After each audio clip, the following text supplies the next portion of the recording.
Attendees are dancing and big circles are formed in the entire room, with the groom in its center, of course.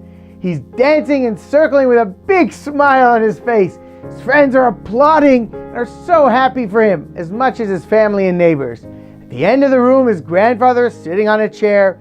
He's looking at his grandson, the Chatan, with great emotion. Tears are flowing down his eyes. He remembers the darker days when he was in the camps under the control of the Nazis. After the war ended, he was an isolated man, without any family members, friends, or community. Only survivors like him remained. The great majority had lost their entire families in the Shoah. And here he was, dozens of years later, dressed in festive clothing, with hundreds of guests who came to celebrate his grandson's wedding. Suddenly, stands up and slowly goes to the stage where the orchestra is playing, whispers a few words to the singer's ears, who then asks the singers to stop the music. The groom's grandfather would like to say a few words, says the singer. The young man offers a chair to the grandfather. The old man refuses to sit. Everyone is quiet, looks at the grandfather with great curiosity, trying to guess what he's about to say. I'm about to tell you a story which is directly related to this wedding that we are celebrating today. He begins with a trembling voice. This happened many years ago in the European town in which we lived. The entire population was filled with fear. The Nazis had arrived and they had invaded the entire region. We had heard rumors claiming that every time they would arrive to a place, they would organize a deportation of Jews to concentration camps.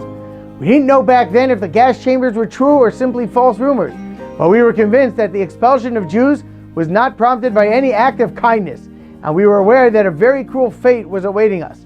A few days later, we saw big posters being displayed on the streets of the ghetto.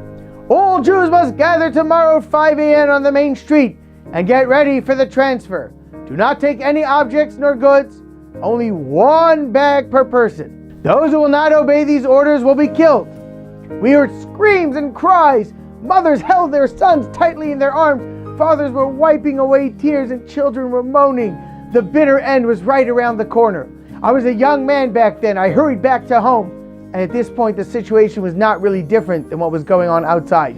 My parents were petrified and in great panic, and I evidently felt the same thing. We began to gather a few objects to get ready for this transfer. Suddenly, my father faces me and gives me a white shirt, which he had just washed, and asks me to iron it. Daddy, we're about to be taken to the Nazi camps. People say that everyone who enters doesn't get out alive. We may have a few hours left to live, and all you care about at this moment is an iron shirt? But my father insisted. My dear son, I would like you to iron this shirt for me. Meanwhile, his face was filled with fear and worry. I didn't argue with him. My father wanted me to iron his shirt. I will, of course, agree to this request. I took the iron, lit up the fire, and a few minutes later I took the embers, put them in the big iron. Later I gave the iron and folded shirt to my father, who looked at me with great satisfaction. I know exactly where we're going, Daddy said, and this is exactly why I asked you to iron a shirt for me.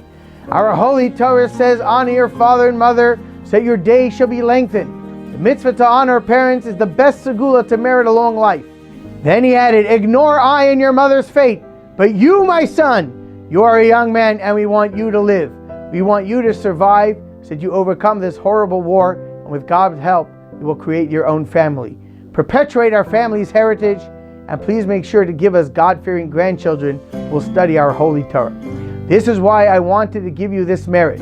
I made sure that you made an extra effort to respect your parents, so that this mitzvah goes along with you and gives you the merit to live many more years, with God's help. What can I say, says the grandfather. Following that night, we went through difficult times. I didn't see my parents again from the moment we got off the train. I was myself sent to the concentration camps. I worked very hard for many years. People around me were falling apart and dying like flies. More than once I felt that my life was coming to an end. I thought that they'll also send my body to the pile of bodies which just didn't seem to end. I wasn't sure if they would even take my body to the crematorium. But no, I didn't give my last breath. Despite all the difficulties, I managed to survive. I went through the war, and throughout all this time I felt that I was alive only thanks to this great mitzvah. And now, as I'm attending my dear grandson's wedding with an iron shirt and festive clothes, I want to tell you, dear guests, that That this big wedding and this intense joy that you see is only thanks to this iron shirt. Shabbat Shalom.